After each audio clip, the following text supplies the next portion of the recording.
சீரியல்களின் full எபிசோடுகளை Sun டிவியில் ஒளிபரப்பான உடனே எக்ஸ்க்ளூசிவாக சன் நெக்ஸ்டில் மட்டும் ஃப்ரீயா பாருங்கள்.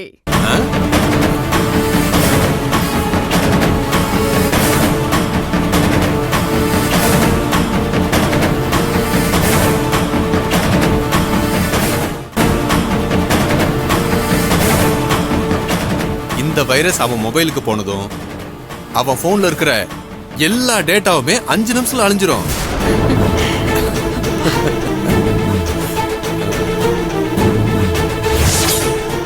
ரொம்ப தேங்க்ஸ் தம்பி. நீங்க மட்டும் அந்த போட்டோவெல்லாம் அழிக்கலனா இந்நேரம் என் பொண்ணு வாழ்க்கை பாழா போயிருக்கும். பாத்தீங்களா, அந்த பையன் அவங்களுக்கு போன்ல போட்டோ அனுப்புனது மட்டும் இல்லாம வழியிலயும் எங்கேயோ பார்த்து போட்டோவை காட்ட ட்ரை பண்ணிருக்கான். அவன் மொபைல்ல இருக்கிறதா நீங்க ஏதோ வைரஸ் அனுப்பி அழிச்சிட்டீங்களே. உண்மையிலேயே நீங்க பெரிய கில்லாடி தான் தம்பி.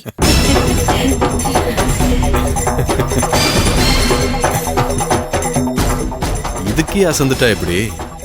நான் நீங்க நினைக்கிறதெல்லாம் விட பெரிய கில்லாடின்னு இன்னும் ஒரு வாரத்துக்குள்ள உங்களுக்கு தெரிஞ்சிடும். உங்க பொண்ணு கல்யாணத்துக்கு ஆப்பு வச்சுட்டு என் பொண்ணை எப்படி மணமேடல் ஏத்துறன்னு மட்டும் பாருங்க. அது சீக்கிரம் முடிச்சு கொடுத்துருங்க. அது லேட் பண்ண நம்மளுக்கு தான் பிரச்சனை. அது ரொம்ப சின்ன விஷயம், சீக்கிரம் முடிங்க. செல்வா அக்கா. செல்வா, நான் உங்ககிட்ட ஒரு விஷயம் கேட்கணும். என்ன விஷயம்க்கா? சொல்லுங்க. குணவதிக்கு தெரிஞ்ச ஜோசியர்னு ஒருத்தர் வந்தாருல்ல? ஆமாக்கா. அவரை பத்தி உனக்கு ஏதாவது தெரியுமா? இதுக்கு முன்னாடி நான் அவரை பார்த்ததே இல்லைன்னு சொன்னேனேக்கா. எதுக்கு அவரை பத்தி கேக்குறீங்க? அந்த ஆளை நான் இன்னைக்கு பார்த்தேன். எங்கக்கா? ரோட்ல. அவன் ஆசிரமத்துல இருக்கிற ஜோசியர்னு குணா சொன்னால, ஆனா அவன் நடு ரோட்ல குடிச்சிட்டு நிக்கிறான். என்னக்கா சொல்றீங்க? ஆமா செல்வா, அவன் ஜோசியரே இல்ல. அந்த ஆளை ஜோசியக்கார மாதிரி நடிக்க வச்சு குணாதான் ஏதோ டிராமா பண்ணிருக்கான்னு நினைக்கிறேன். 15 நாள்ல ஏதோ கண்டோன்னு சொல்லும் போதே குணாதான் ஏதோ பிளான் பண்ணி சொல்ல வைக்கிறான்னு நினைச்சேன். நான் நினைச்சது கரெக்டா தான் இருக்கு. இப்படி ஒருத்தனை கூட்டிட்டு வந்து நடிக்க வச்சு, அதுவும் மகேஷ்க்கு 15 நாள்ல கண்டம் இருக்குன்னு போய் சொல்ல வச்சு, எதுக்கு இவ்வளவு அவசரமா இந்த கல்யாணத்தை நடத்தியே ஆகணும்னு குணா நினைக்கிறா? அவ மனசுல என்ன நினைச்சுக்கிட்டு இப்படி எல்லாம் செய்யறான்னு எனக்கு தெரியலக்கா. இப்பெல்லாம் எதை பத்தியும் என்கிட்ட சொல்றது இல்ல. எல்லாத்தையும் அவ இஷ்டத்துக்கே செஞ்சுட்டு இருக்காங்க. அவளால கவி லைஃப்க்கு எந்த பாதிப்பும் வந்துடக்கூடாதுன்னு தான் நான் எல்லாத்துக்கும் அமைதியா இருக்கேன்க்கா. எனக்கு புரியுது செல்வா. ஏங்க, நீ அவளை நேரா கேட்க வேண்டியதானக்கா? நான் அவகிட்ட கேட்டா அதுக்கு நிச்சயமா அவ 1000 பொய் சொல்லுவா. உனக்கு தெரியாதா? அதான் நான் அந்த ஆளை ரோட்ல பார்த்தத பத்தி அவகிட்ட எதுவுமே கேட்கல, கேட்க போறதும் இல்ல. கவி வாழ்க்கை நல்லா இருக்கணும்னு நினைச்சுதான் நான் எல்லாம் பண்ணிட்டு இருக்கேன். ஆனா என்னையே ஏமாத்தி சீக்கிரம் இந்த கல்யாணம் நடக்கணும்னு குணா நினைக்கிறானா? இதுல ஏதோ தப்பு இருக்கு. அது என்னன்னு நான் சீக்கிரமே கண்டுபிடிக்கிறேன். குணா என்ன சாதாரணமா நினைச்சிட்டு இருக்கால, நான் யாருன்னு அவளுக்கு காட்டுறேன்.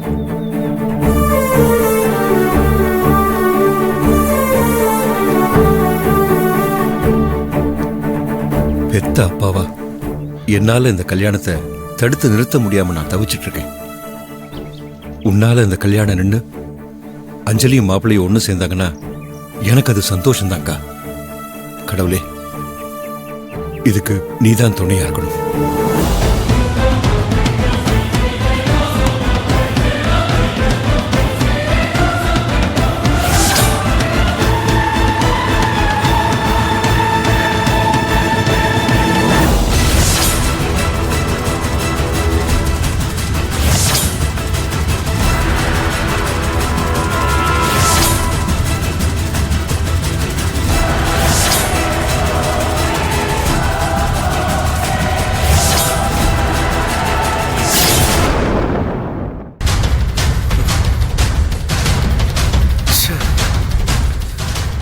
ஒரே மாதிரி விஷயங்கள் திரும்ப திரும்ப வருது. இத பத்தி யார்கிட்ட கேட்டாலும் சரியான பதில் கிடைக்க மாட்டேங்குதே. எனக்கு வர்ற ஞாபகம்லாம் கனவா இருந்தா ஒரு தடவை தான் வந்திருக்கணும்.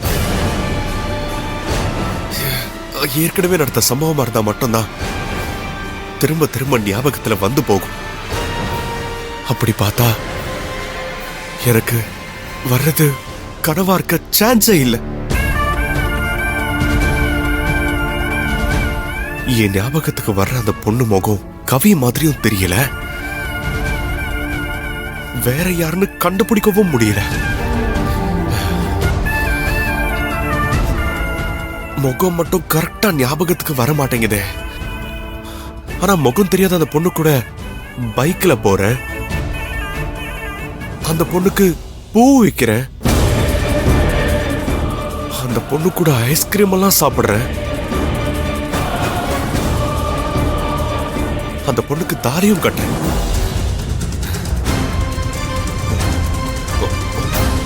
உண்மையிலேயே என் லைஃப்ல இதெல்லாம் நடந்துருந்தா எனக்கு அடிக்கடி இந்த ஞாபகம் வரும். ஆனா அப்பா கிட்ட கேட்டா அப்படி ஒரு விஷயம் நடக்கவே இல்லைன்னு சொல்றாரு. இங்க உள்ளவங்க கிட்டயும் அதுக்கான சரியான பதில் இல்ல. இதுக்கெல்லாம் விட என்னன்னே தெரியலையே.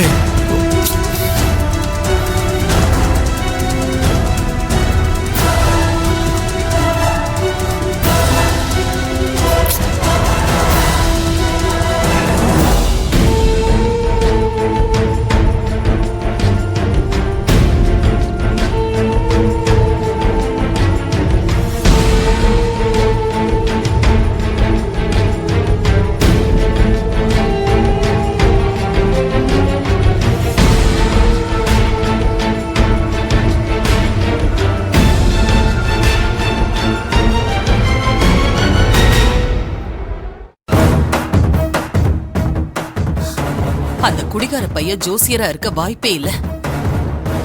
ஆனா குணா அவனை அடிக்கடி ஆசிரமத்துல போய் பாப்பேன்னு சொன்னான். ஆசிரமத்துல இருக்கிறவன் இப்படியா நடு ரோட்ல குடிச்சிட்டு சுத்துவான்? இதுல ஏதோ கண்டிப்பா தப்பு இருக்கு.